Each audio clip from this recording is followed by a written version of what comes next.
BJP अपने sir के बालों से लेके पैरों के नाखून का जोर लगा लेना तो भी केजरीवाल को नहीं हरा सकता।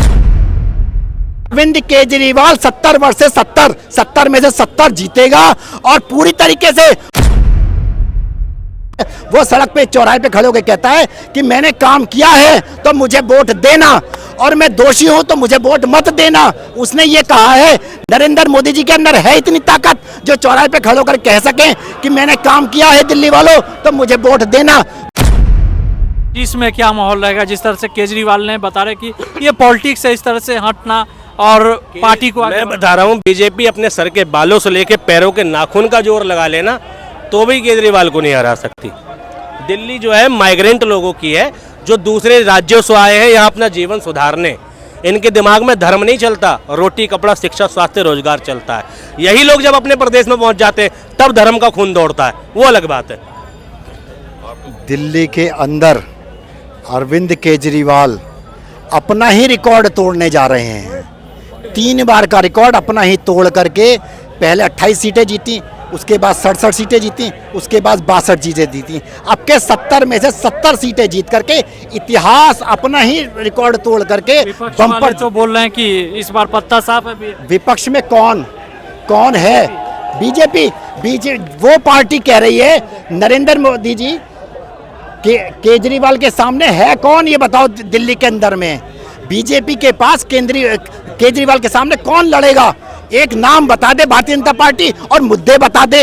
वो शख्स ऐसा है, वो सड़क पे चौराहे पे खड़े होकर कहता है कि मैंने काम किया है तो मुझे वोट देना और मैं दोषी हूं तो मुझे वोट मत देना। उसने ये कहा है। नरेंद्र मोदी जी के अंदर है इतनी ताकत जो चौराहे पे खड़े होकर कह सकें कि मैंने काम किया है दिल्ली वालों तो मुझे वोट देना। मुझे किसे?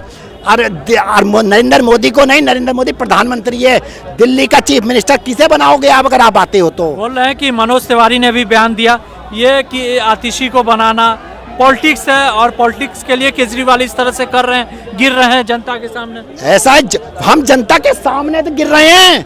तुम तो अडानी अंबानी के चरणों में जाके गिर गए। मनोज तिवारी शर्म करो, डूब मरो जाके, शर्म नहीं है तो। और दूसरी बात देखिए, अरविंद केजरीवाल अपने मुद्दों पे आके लड़ रहा है। मुद्दे जो काम नहीं करने दिए गए हैं। 70 में 70 सीटें जीतेंगे तो उसके बाद में क्या करेगा मनोज तिवारी जैसे आदमी को कोई इज्जत बखत देने की जरूरत नहीं है आज की डेट में। भारतीय जनता पार्टी जैसे हरियाणा में हो रहा है ना, भाजपा वाले कोई पूछ रहे कोई रिश्तेदार से उन्हें किसे वोट, उन्हें भारतीय जनता पार्टी का नाम मत ले देना। भगा रही है जनता हरियाणा की पूरी तरीके से। बीजेपी तो दिल्ली में दावा कर रही ना। दिल्ली में दावा किस चीज पे कर रही है क्या? 3 बार से भारतीय जनता पार्टी हार रही है, 3 बार से, और बम्पर वोटों के साथ में। और आप ये देखिए अरविंद केजरीवाल आने के बाद में फिर कहाँ जाएगी, कहाँ छुपेगी भारतीय जनता पार्टी, ये बताइए मेरे को। बोल रहे कि काम नहीं की। काम ना करने के बाद तो 3 बार सरकार बन गई, अब 4थी बार जो देखिए मैं बताऊं, एक आम आदमी से पूछो जिसके घर में 200-300 यूनिट बिजली फ्री आ रही है, उससे पूछो जिसके बच्चे सरकारी स्कूल में 1700 बच्चे मेडिकल में सेलेक्ट हुए हैं। और आपके महिलाओं के लिए बस फ्री चल रही है। 1000 रुपए महीना जो है महिलाओं के अकाउंट में आएंगे। ये किसके लिए कर रहा है? वो किसी और के लिए नहीं कर रहा, दिल्ली की जनता के लिए कर रहा है। सवाल 25 में क्या रहेगा? अरविंद केजरीवाल 70 वर्ष से 70 में से 70 जीतेगा और पूरी तरीके से उसके बाद में मैं आपको बता दूं 2 महीने भी नहीं लगेंगे, केंद्र की सरकार गिरेगी, जम्मू कश्मीर हारेंगे, हरियाणा हारेंगे, उत्तर प्रदेश की 10 सीटें जो उपचुनाव होने जा रहा है वहां 0 अंडा आएगा। उत्तर प्रदेश में योगी आदित्यनाथ गोरखपुर जाएंगे, चेंज होगा सीएम। जो अरविंद केजरीवाल ने तो लोकसभा के इलेक्शन में कहा था इन्हें तो हटा देंगे, तो वो अब होने जा रहा है। वो जब नहीं हुआ अब होगा। मैं उसके बाद में कुछ नहीं बचा और नरेंद्र मोदी जी की सरकार उसके बाद गिर जाएगी। नई सीएम बनी है, इससे क्या रहेगा? देखिए नई सीएम बनी है, बहुत अच्छा वो रहेगा, कोई दिक्कत नहीं होगी किसी को। अभी महिला चीफ मिनिस्टर बनी है, सबको सम्मान कर, दिल्ली की जनता सम्मान कर रही है, सारे लोग 2 करोड़ लोग सम्मान कर रहे हैं। लेकिन चारों खाने चित्त कर दिया है अरविंद केजरीवाल ने भारतीय जनता पार्टी के।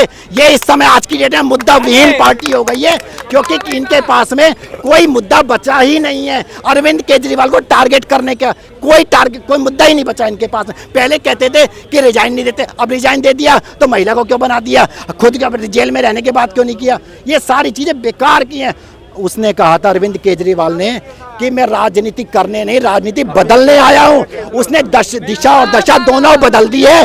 उसने जो है पढ़ा लिखा आदमी है, राजनीति करनी सिखा देगा इन्हें सबको मिल करके।